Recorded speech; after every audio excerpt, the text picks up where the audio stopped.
May kasalanan ba si President Marcos? Ako tingin ko wala. Napag-usapan na yan, ghost project na yan. Kasi ito yung tinatanong ng mga netizen ngayon.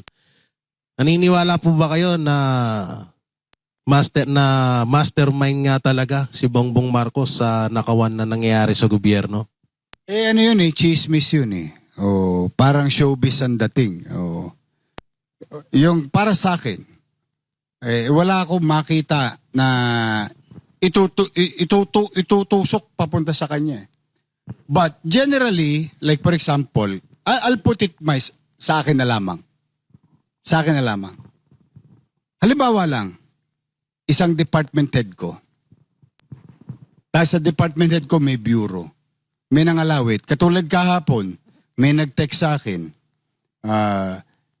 Kinutongan na clamping, ang bayad 900, inoperan sa 600.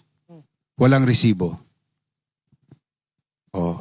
Kilala niyo yun. Kilala niyo yung nag-text sa akin na yun. Kilala siyang personality. Immediately siniyasat ko. Tapos ano ngayon? Tigpak. Kasi totoo yung reklamo. So sabi ko, pag pinabayaan ko yun, yung simula sa baba, papalo kay Oli papalo sa akin. Ako mananagot as leader. Kasi under sila sa executive. Aakuin mo. Aakuin mo yung responsibilidad. Ganun ako. Pero yung ipagtuturo ko yung ibang tao, hindi ko titignan ang sarili ko, baka mamaya maligaw tayo ng landas. May kasalanan ba si President Marcos? Ako tingin ko wala. Sa ngayon. Kasi wala namang ebidensya .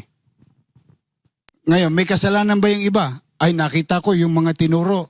Di ba pinailan ng kaso? Yung sagot ko kanina, yung kaninang sinabi ko na may mga hinihiring sa sandigan, may hinihiring sa ombudsman, may hinihiring sa korte. Ayun, dapat mapapanagot. Ngayon, kung sino pa mang matatamaan, buntot nyo, hila nyo.